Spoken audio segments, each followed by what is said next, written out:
ಒಂದು ತಿಂಗಳಿಂದ ಕಣ್ಣಿಗೆ ಎಣ್ಣೆ ಬಿಟ್ಕೊಂಡು ಓಡಾಡ್ತಾ ಇದ್ದ ನಾಯಕರು ಈಗ ತಣ್ಣಗಾಗಿದ್ದಾರೆ. ಬಾಗಲಕೋಟೆ, ದಾವಣಗೆರೆ ದಕ್ಷಿಣದಲ್ಲಿ ಭರ್ಜರಿ ಮತದಾನ ನಡೆದಿದ್ದು ಅಭ್ಯರ್ಥಿಗಳ ಭವಿಷ್ಯ ಇವಿಎಂನಲ್ಲಿ ಭದ್ರವಾಗಿದೆ.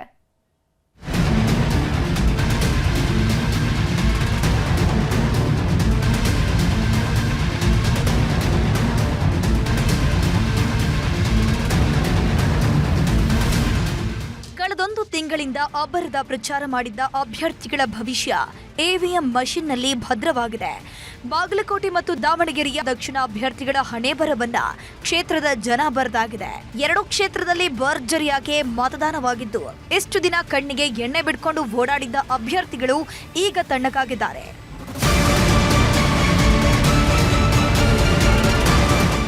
ಬೆಳಗ್ಗೆ 7 ಗಂಟೆಗೆ ಮತದಾನ ಶುರುವಾಗ್ತಿದ್ದಂತೆ ಜನರ ಉತ್ಸಾಹ ಇಮ್ಮಡಿಯಾಗಿತ್ತು. ಬಿಸಿಲನ್ನು ಲೆಕ್ಕಿಸದೆ ಜನರು ಮತದಾನ ಮಾಡಿದ್ರು. ಆದರೆ ಕೆಲವು ಕಡೆ ಗೊಂದಲದ ವಾತಾವರಣ ನಿರ್ಮಾಣವಾಗಿತ್ತು. ದಾವಣಗೆರೆಯ ಮೆಲ್ಲತ್ ಶಾಲೆಯ ಮತಗಟ್ಟೆ ಬಳಿ ಕಾಂಗ್ರೆಸ್ ಎಸ್ಡಿಪಿಐ ಕಾರ್ಯಕರ್ತರ ಮಧ್ಯೆ ಹೈಡ್ರಾಮವೇ ನಡೆದು ಹೋಯಿತು. ಮತಗಟ್ಟೆಯ 200 ಮೀಟರ್ ಹೊರಗಡೆ ಎಸ್ಡಿಪಿಐ ಏಜೆಂಟ್ ಟೇಬಲ್ ಹಾಕಿದ್ದಕ್ಕೆ ಕಾಂಗ್ರೆಸ್ ಕಾರ್ಯಕರ್ತರು ಸಿಡಿದೆದ್ರು.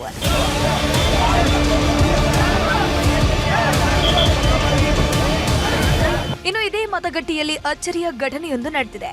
ಎಸ್ಡಿಪಿಐ ಅಭ್ಯರ್ಥಿ ಅಫ್ಜರ್ ಕೋಡ್ಲಿಪೇಟೆಗೆ ಮತದಾರರೇ ಸ್ವತಃ ಹಣ ಕೊಟ್ಟು ಮತ ಚಲಾಯಿಸಿದ್ದಾರೆ. ಇನ್ನು ಬಾಗಲಕೋಟೆಯಲ್ಲೂ ಮತದಾನದ ಕಾವು ಜೋರಾಗಿತ್ತು. ನೆತ್ತಿ ಸುಡೋ ಬಿಸಿಲ ಮಧ್ಯೆಯೂ ಜನರು ತಮ್ಮ ಹಕ್ಕನ್ನ ಚಲಾಯಿಸಿದ್ರು. ಇವತ್ತು ಮತದಾನ ಇದ್ದಿದ್ರಿಂದ ಕಾಂಗ್ರೆಸ್ ಅಭ್ಯರ್ಥಿ ಉಮೇಶ್ ಮೇಟಿ ತಮ್ಮ ತಂದೆಯ ಸಮಾಧಿ ಬಳಿ ತೆರಳಿ ಆಶೀರ್ವಾದ ಪಡ್ಕೊಂಡ್ರು. ಬಿಜೆಪಿ ಅಭ್ಯರ್ಥಿ ವೀರಣ್ಣ ಚರಂತಿಮಠ ಕುಟುಂಬಸ್ಥರ ಜೊತೆಗೆ ಆಗಮಿಸಿ ಮತ ಚಲಾವಣೆ ಮಾಡಿದ್ರು. ಈ ವೇಳೆ ಮಾತನಾಡಿದ ವೀರಣ್ಣ ಚರಂತಿಮಠ, ಈ ಬಾರಿ ಗೆಲುವು ನಮ್ಮದೇ ಅಂತಂದ್ರು. ಮತದಾನದ ಮಧ್ಯೆ ಕುರುಡು ಕಂಚಾಣದ ಸದ್ದು ಕೂಡ ಜೋರಾಗಿತ್ತು. ಕಾಂಗ್ರೆಸ್ ಕಾರ್ಯಕರ್ತರು ಹಣ ಹಂಚುವ ವಿಡಿಯೋ ವೈರಲ್ ಆಗಿದ್ದು ಜನ ಮುಗಿಬಿದ್ದಿದ್ರು.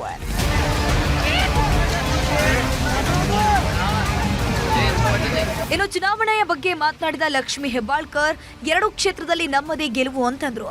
ಕುಮಾರಸ್ವಾಮಿ ಕೂಡ ಚುನಾವಣೆ ಬಗ್ಗೆ ರಿಯಾಕ್ಟ್ ಮಾಡಿದ್ದು, ನಮ್ಮ ಅಭ್ಯರ್ಥಿಗಳಿಗೆ ಗೆಲ್ಲುವ ವಿಶ್ವಾಸವಿದೆ ಎಂದರು. ನಾನು 8 ದಿನ ದಾವಣಗೆರೆಯಲ್ಲಿ ಇದ್ದೆ.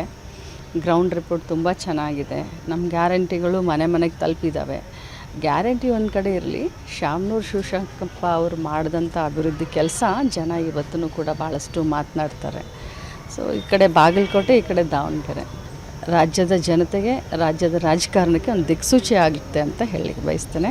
ಈ 2 ಸೀಟನ್ನು ಬಹಳಷ್ಟು ಅಂತರದಿಂದ ನಮ್ಮ ಪಕ್ಷ ಗೆಲ್ಲುತ್ತೆ. ಮೇ 4ನೇ ತಾರೀಕು ವೆಯ್ಟ್ ಮಾಡಬೇಕು, ನೋಡೋಣ ಏನು ಫಲಿತಾಂಶ ಬಿಡುತ್ತೆ. ಎಲ್ಲ ಮುಗಿಸಿದ್ದಾರೆ. 2 ಪಕ್ಷದಲ್ಲೂ ದೊಡ್ಡ ತೀವ್ರತರವಾದ ಸೆಣಸಾಟ ಆಗಿದೆ.